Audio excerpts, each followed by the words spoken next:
반도체 산업 경쟁력 강화 특위가 1차 미션을 완수했습니다. 반도체 산업 경쟁력 강화법 2건을 이제 국회로 넘기겠습니다. 오는 4일 국가 첨단 전략 산업법의 시행일에 맞춰 발의될 것입니다. 이제는 국회의 시간입니다. 경쟁국이 총각을 다투는 법안이 신속히 국회를 통과할 수 있도록 반도체 산업이 지속적인 지원 속에서 미래를 도모할 수 있도록 여야 의원님들이 법안 공동 발의에 적극 참여해 주시기를 부탁드립니다. 이번 법안이 아메리칸 칩스 액트, 타이완이나 유럽 칩스 액트 등 경쟁국의 반도체 법안보다 낫다고 말하기 어렵습니다. 이에 2가지를 제안하고 부탁드립니다. 반도체 산업을 위한 국회 차원의 상설특위와 범부처 컨트롤타워의 설치를 추진해 주십시오. 정당과 부처를 초월해 반도체 산업에 집중할 수 있는 입법, 행정 시스템이 만들어진다면 세계 최고의 K-칩스 액트도 가능합니다. 지금의 절박함과 사명감이라면 해낼 수 있습니다. 시작이 반이고 나머지 반은 책임감과 진정성입니다. 반도체 산업 경쟁력 강화법은 국가 첨단 전략 산업 경쟁력 강화 및 보호에 관한 특별조치법 일부 개정 법률안과 조세 특례 제한법 일부 개정 법률안 총 2건의 패키지 법안입니다. 먼저 국가 첨단 전략 산업법의 개정안의 주요 내용을 설명드리겠습니다. 국가 첨단 전략 산업위원회가 전략 산업 특화 단지를 조성 단계부터 지원하도록 확대하고 신속한 특화 단지 조성 지정이 가능하도록 만들었습니다. 둘째, 예비 타당성 조사 면제 범위를 공기업 또는 공공기관 등으로 확대하고 인허가 신속 처리 기간을 30일에서 15일로 단축시켰습니다. 셋째, 전략 산업 및 기술의 원활한 인력 수급을 위하여 추진하는 인력 양성 사업에 산업 수요 맞춤형 고등학교를 추가하고 학생 정원을 확대할 수 있도록 하였습니다. 넷째, 전략 산업 등에 필요한 전문 인력 양성 또는 재교육을 위하여 교육 공무원 등을 임용할 경우 임용 자격 기준을 완화하고 겸임 또는 겸직이 가능하도록 하였습니다. 저는 조세특례 제한법의 개정안의 주요 내용을 설명드리겠습니다. 첫째, 반도체 등 국가 첨단 산업의 시설 투자 세액 공제 기간을 2030년으로 연장하고 공제 액수는 대기업 20%부터 중견기업은 25%, 중소기업은 30%, 초과분은 5%로 경쟁국의 세금 지원 혜택과 균형을 맞추었습니다. 둘째, 기업이 맞춤형 인력 양성을 위한 계약학과 운영비를 연구 인력 개발비 세액 공제 대상에 포함되도록 하였습니다. 셋째, 기업이 대학 등의 중고자산 무상으로 기증하는 경우 기증자산의 시가 10%에 해당하는 금액을 법인세에서 공제하도록 하였습니다. 넷째, 우수한 첨단 전략산업 외국인 기술자들의 유입을 위하여 조건을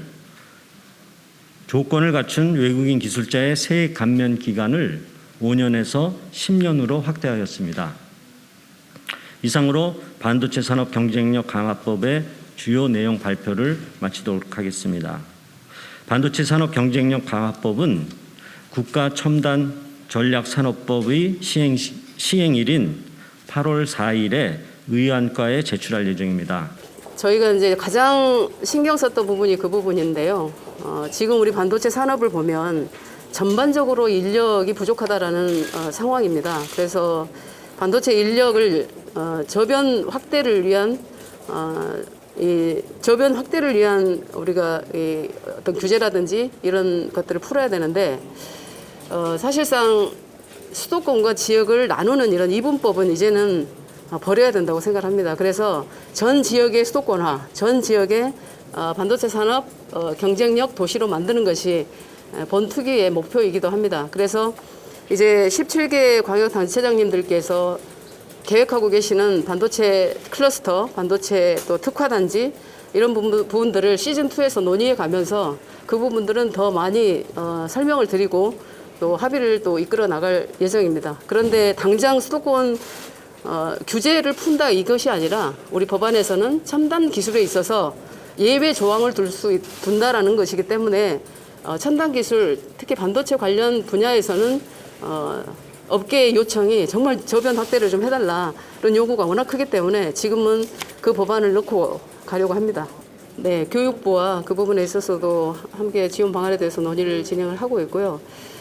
우리 대한민국의 어떤 교육의 가장 큰 이슈 사항은 사실상 이공계 인력의 급격히 줄어드는 이공계 인력이거든요. 그게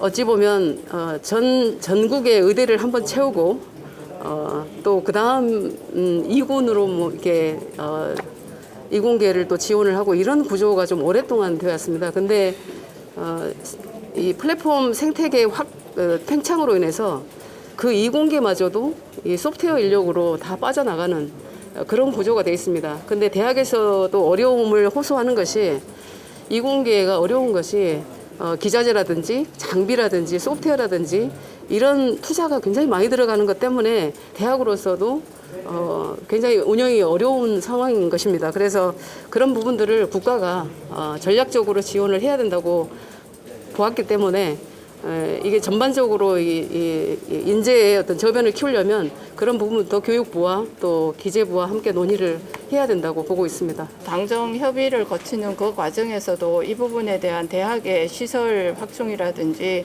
그리고 장학생 문제라든지 이런 부분도 사실 논의가 되었고 이거는 결국은 예산을 뒷받침해야 되는 문제이기 때문에 기재부와 함께 이런 부분을 풀어간다는 데는 같이 동의가 된 상황입니다. 사실 그동안 우리 산업계, 그러니까 반도체 업계, 삼성이나 SK하이닉스 등에서 이 대학에 대한 지원에 대해서 다소 소극적이었습니다. 근데 이 정부 예산이라고 하는 것은 R&D 예산이라고 하는 것은 쓸 데가 많고 하다 보니까 아무래도 증액에 어려움이 있고 하는 그런 현실을 반영해서 올해부터 아마 정부와 함께 대폭적인 대학에 대한 투자를 하실 것 같습니다.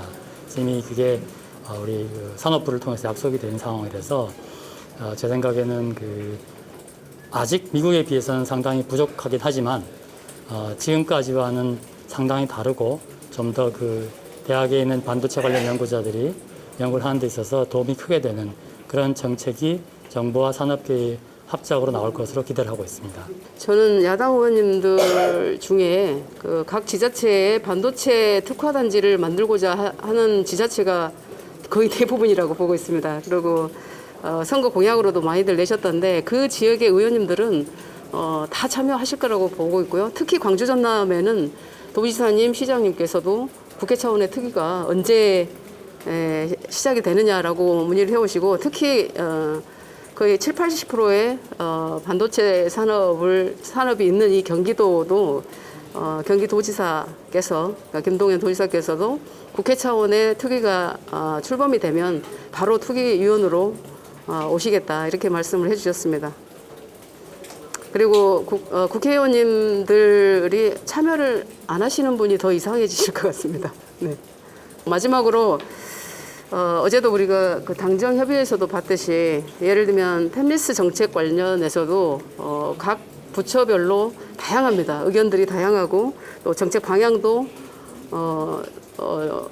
이제 비슷한 것도 있고 다른 것도 있고 이런 상황이기 때문에 반도체 산업만큼은 컨트롤 타워가 꼭 있어야 되겠다라는 말씀을 드리고 또 국회 특위는 꼭 우리가 국회 특위로 격상되어서 이 반도체 산업 경쟁력이 강화될 수 있도록 그 부분을 다시 한번 우리 특위위원님들과 촉구드리면서 이상 마치도록 하겠습니다. 고맙습니다.